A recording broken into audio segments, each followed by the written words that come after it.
Hello बच्चों, मैं संजय सिंह चौहान आप सभी के सामने फिर से हाजिर हूँ। हम आज डाउट सॉल्व कर रहे हैं कुछ बच्चों का। तो अगला डाउट हमारी सानिया बिटिया ने पूछा हुआ है। बहुत अच्छे क्वेश्चन है, दो अच्छे क्वेश्चन हैं। इनके ऊपर न्यूमेरिकल्स हम पहले कर चुके हैं, तो आप भी थोड़ा इनके ऊपर ध्यान दें। देखिए, ये दिया गया है कि charges Q1 and Q2 lie on the x axis at दो पॉइंट दे दिए गए हैं। एक एक्स एक्सिस बना लीजिए बेटा। एक्स एक्सिस में अगर ये 0 पॉइंट है और ये -1, -2, -3, -4, ये कौन सा पॉइंट है? -4 वाला। यहां पर एक Q1 चार्ज को हमने देखा के रखा हुआ है और यहां पर एक 1, 2, 3, 4 यानी यहां पर +4 वाली पोजीशन पर एक Q2 चार्ज रखा हुआ है। तो जरा इनकी बीच की डिस्टेंस बताइए। तो इनकी बीच की डिस्टेंस हो गई भैया कितना? अगर सेंटीमीटर में है तो 4 और 4 कितना हो गया? 8 सेंटीमीटर। चलिए भैया, अब ये बोला गया है कि how must Q1 and Q2 be related so that the electrostatic force placed at electrostatic force on a charge भी होना चाहिए क्वेश्चन के अंदर। ठीक है, electrostatic force on a charge अगर हम प्लेस कर दें किसके ऊपर? x इक्वल्स टू +2 सेंटीमीटर पर। x इक्वल्स टू +2 ये है, इस पर एक चार्ज हम ये रख दें, तब ये दोनों में क्या रिलेशन होना चाहिए कि इसके ऊपर लगने वाला इलेक्ट्रोस्टैटिक फोर्स 0 हो जाए, यानी इक्विलिब्रियम पोजीशन में आ जाए। तो चलिए, मतलब ये इक्विलिब्रियम पोजीशन में कब आएगा? जब ये जो इस पर फोर्स लगा रहा है और ये जो इस पर फोर्स लगा रहा है वो 0 हो जाए। अच्छा जी, तो ये 0 हो जाए यानी इसके ऊपर लगने वाला force must be equals to इसके ऊपर लगने वाला फोर्स। ठीक, अगर ये इस पर F1 फोर्स लगा रहा है और ये इसके ऊपर F2 फोर्स लगा रहा है, तो F1 should be equals to F2। ये होना चाहिए बेटा कि नहीं होना चाहिए? अच्छा जी, तो जरा वैल्यू रख देते हैं।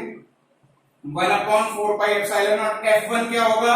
Q1 Q2 upon R²। Q1 है आपका, Q2 हमने Q लिया हुआ है, R कितना है यहां से यहां तक? ये 6 हो गया, क्योंकि ये 2 है तो ये 8 - 2 कितना हो गया? ये 6 हो गया। 6 इंटू 10⁻², इसका स्क्वायर कर दीजिए। ठीक है, इसका भी स्क्वायर कर दीजिए और इसका भी स्क्वायर कर दीजिए।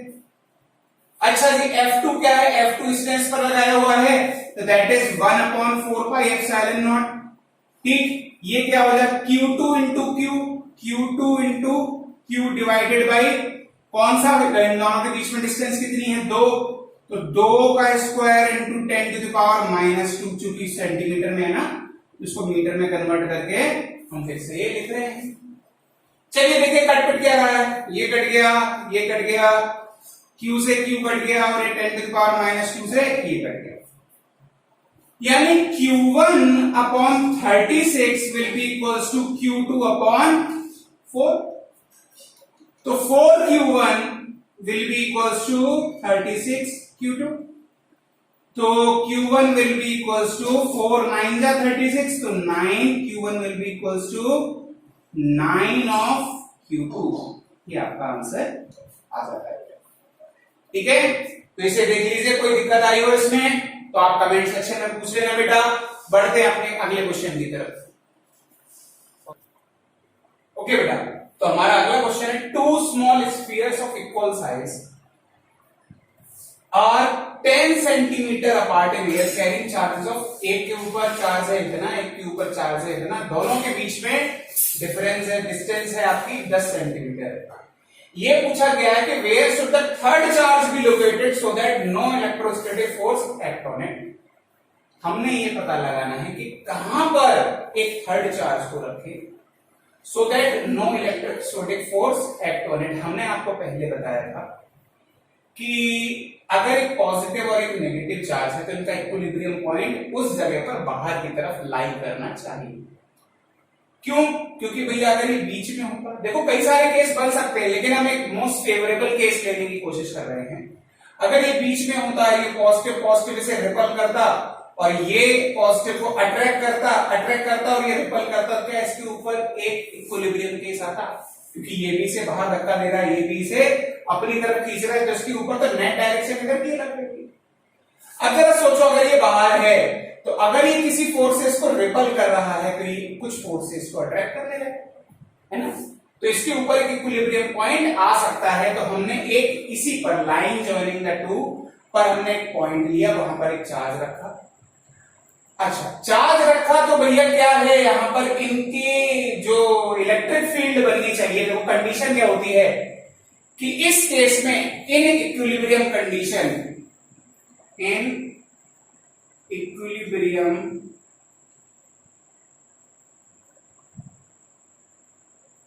कंडीशन,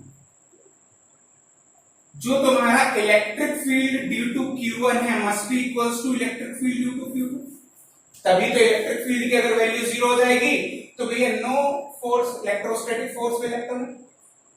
चलिए, तो अगर हम इसके हिसाब से ही चल जाएं और ये डिस्टेंस अगर हमने 0 ये मानी है आपकी 10 सेंटीमीटर, तो इसको 0.1 मीटर कह सकते हैं कि नहीं भैया, जरा बताइए। अच्छा जी, तो इसके ऊपर जरा बात कर लेते हैं। तो ये क्या हो जाएगा, वन इलेक्ट्रिक फील्ड का, देखिए मैंने सीए इलेक्ट्रिक फील्ड से क्यों सॉल्व कर रहे हैं, आप फोर्स से भी सॉल्व कर सकते हैं, मैं इसलिए अलग अलग तरीके दोनों में बता रहा हूं। आप इलेक्ट्रिक फील्ड से भी सॉल्व करके देखेंगे, आपका आंसर सेम आएगा। चलिए, 1/4 पाई एप्सिलॉन नॉट, ये किस चार्ज के लिए बात कर रहे हैं, 1 माइक्रोकूलम डिवाइडेड बाई यहां से यहां तक की डिस्टेंस कितनी है, x²। ठीक है, अब एक चीज जरा देख लीजिए कि 1 माइक्रोकूलम से इसकी डिस्टेंस कितनी हमने मानी है, x, और ये 1/4 पाई एप्सिलॉन नॉट, ये इक्वल्स टू का सिंबल है बीच में, और 3 माइक्रोकूलम से अगर हम ये लें तो ये कितनी हो रही है, हम इसकी कौन सी वैल्यू ले रहे हैं, अब चूंकि इक्वल में रख दिया तो हम इसके मैग्नीट्यूड की वैल्यू ले रहे हैं। तो यहां पर क्या है आपका x प्लस 0.1 है, x प्लस 0.1 का होल स्क्वायर, भैया कोई दिक्कत। माइक्रोकूलम में आप जरा देखो 10⁻⁻6 होता है, यहां से कट जाएगा, यहां से कट जाएगा, इसको भी हटा दो और इसको भी हटा दो। इनको जब आपने हटा दिया तो क्या हुआ, 3 × x² हुआ, 3 × x² is equals to 1 × x plus 0.1 का होल स्क्वायर। ठीक है, अब इसको जरा बोल दो, क्वाड्रेटिक इक्वेशन सॉल्व कर लो, आपका आंसर आ जाएगा 3x² is equals to x² plus 0.01 plus 0.02 into x। ये वाली बात समझ में आई।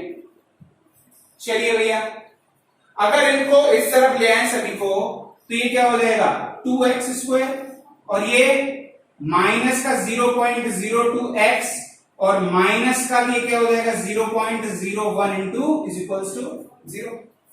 हमें x की वैल्यू चाहिए, श्रीधर आचार्य की तरफ जाते हैं।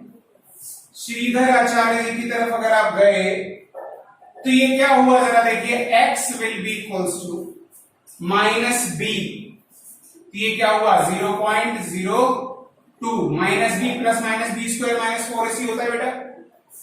ठीक है, तो जरा देखिए एक सेकंड, ये 0.02 होगा क्या, ये 0.02 होगा, नहीं भैया ये 0.2 होगा क्योंकि 2 का मल्टीप्लाई हुआ है, 0.2x है, 0.02 नहीं। ठीक है, तो ये 0.2 है आपका, plus minus b square minus 4ac, b square क्या है भैया अगेन 0.2 का स्क्वायर माइनस 4ac, 4a क्या है आपका 2, c है आपका माइनस का माइनस माइनस ये प्लस हो जाएगा, तो ये प्लस करके 0.01, इसको हमने सॉल्व कर लिया, डिवाइडेड बाय क्या होता है 2a। ठीक है, तो 2 इंटू 2 कितना हो गया भैया अपना 4 हो गया। बेसिकली हम इसको सॉल्व ही कर रहे हैं, तो ये कितना हो गया, ये 0.04 प्लस 4 2 8, 0.08 डिवाइडेड बाय 4 तो 0.2, और ये आ गया आपका। तो चलिए बेटा यहां पर हम इसकी कौन सी वैल्यू लेने जा रहे हैं, यहां पर इसकी पॉजिटिव वैल्यू लेने जा रहे हैं। क्यों, क्योंकि नेगेटिव को हम यहां पर कंसीडर, x को नेगेटिव हम कंसीडर नहीं कर सकते। तो यहां पर हमने taking x is equals to 0.2 plus 0.12 divided by 4, और इसको जब हमने सॉल्व करके देखा तो ये निकल के आता है अप्रोक्सीमेटली इक्वल्स टू, ये आता है अप्रोक्सीमेटली इक्वल्स टू 0.1366। तो 0.1366 कहां से?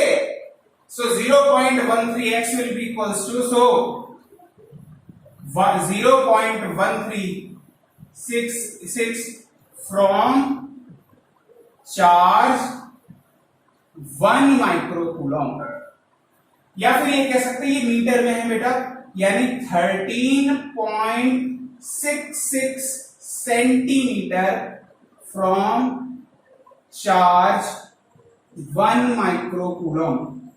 इसको 13.66 है तो 14 भी गिन सकते हो किसी किसी बुक के हिसाब से, और अगर ये 14 हुआ तो इसमें अगर हम 10 को और ऐड कर दें तो it will be 23.66 centimetre from कौन सा चार्ज?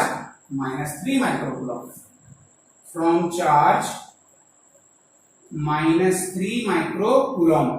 और इसको हम क्या कह सकते हैं? 23.66 को 24 सेंटीमीटर फ्रॉम चार्ज -3 माइक्रोकूलम। चलिए बेटा, ये आपके क्वेश्चन का आंसर है। कोई डाउट हो इसमें तो कमेंट सेक्शन में जरूर पूछिएगा।